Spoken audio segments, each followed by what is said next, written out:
नमस्कार समस्त को स्वागत आ गोटे नुआ भिडियो शारीरिक असुस्थता कारण प्रायतः 4-5 दिन कौन सी वीडियो मु लॉन्ग वीडियो करि पार नथली केवल जहाँ शॉर्ट वीडियो दे दूली। तो आज आम आलोचना करबा गोटे इम्पोर्टाट आ सांघातिक टॉपिक पर जोटा कि बहुत पिला माने मते 2 दिन भितर पचारछंती। तो आचार्य नागार्जुन यूनिवर्सिटी जो पिला माने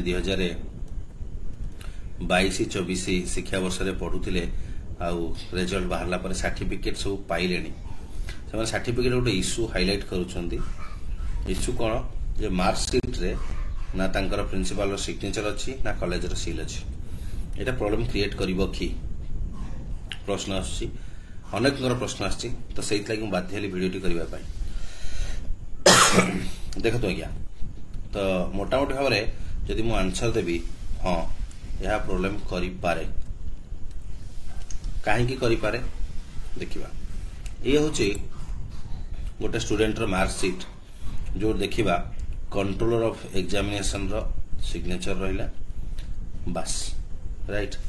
मने करंतु कोनोसी गोटे रिक्रूटमेंट एग्जाम टाइम रे से पिलाटी जाइछि फॉर डॉक्यूमेंट वेरिफिकेशन राइट। तो डॉक्यूमेंट वेरिफिकेशन रे से प्रोड्यूस करछि ए सर्टिफिकेट टी जो वेरीफाइंग ऑफिसर माने बसी थांती से माने वेरीफाई करूछंती देखुछंती डॉक्यूमेंट राइट।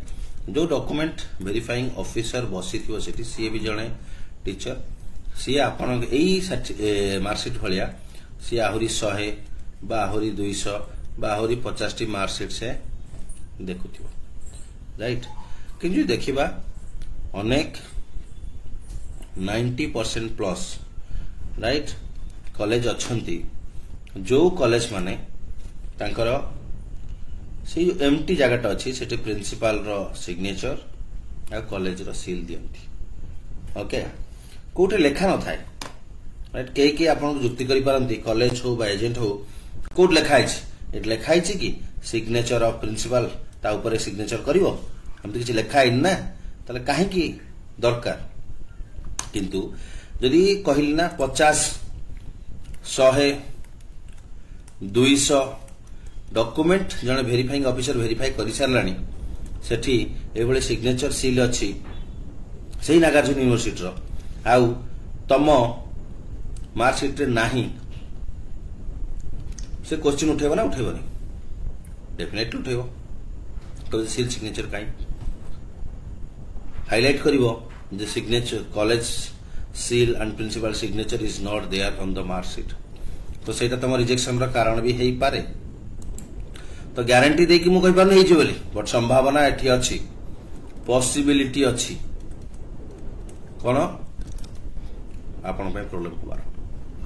जदि 90% प्लस पिला सील रखि छंती मार्क शीट रे तांकर सील सिग्नेचर अछि प्रिंसिपल रो कॉलेज रो आपन कर नाही तबे डेफिनेटली एटा प्रॉब्लम क्रिएट करिवो।